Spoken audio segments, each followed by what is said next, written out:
আচ্ছা, তোমাদের egg chowmein ভালো লাগে না চিকেন চাউমিন? এগ চাউমিন তো নর্মালি প্রায় খাওয়া হয়, কিন্তু চিকেনটা খাওয়া হয় না। আমি যদি বাবার বাড়িতে থাকি, মজা সবচেয়ে কার বেশি হয় বলো তো? আমার ছোট বোনের। কারণ রাতের বেলা মানে সন্ধ্যার দিকে একদিন একটা আবদার আমার কাছে, বর দিদি বলে কথা, তাই না?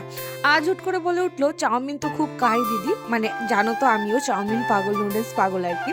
তো আমাকে আজ বললো, মানে ফোর্স করলো বলতে পারো, বিশেষ করে আমাকে বিকেল থেকে বলে যাচ্ছে দিদি আজকে একটু চিকেন চাউমিন বানিয়ে দিবি।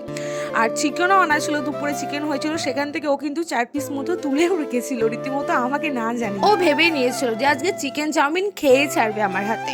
দেখো, ওকে কিছু বলতেও হয়নি, মানে আমি বলছি নাকি আমি কিন্তু কিছু কাটাকুটি করতে পারবো না, যদি নিজের খেতে মনে হয় তো তুই সব রকম রেডি করে দে।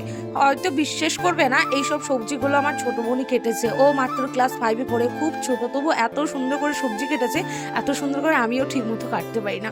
তো আমি এখানে শুরু করে দিয়েছি, দেখতে পাচ্ছ। চিকেনগুলো ভেজে নিলাম, তারপরে ভেজিটেবলগুলো ভেজে নিলাম, তারপর চিকেনটা এখন অ্যাড করে দিয়েছি। আর বাড়িতে সব সময় সব রকম সবজি কিন্তু সবজি বলছি মশলা আর কি, গুঁড়ো মশলা অ্যাভেলেবেল থাকে না, যেটুকু ছিল সেইটুকু দিয়ে টুকটাক করেছি।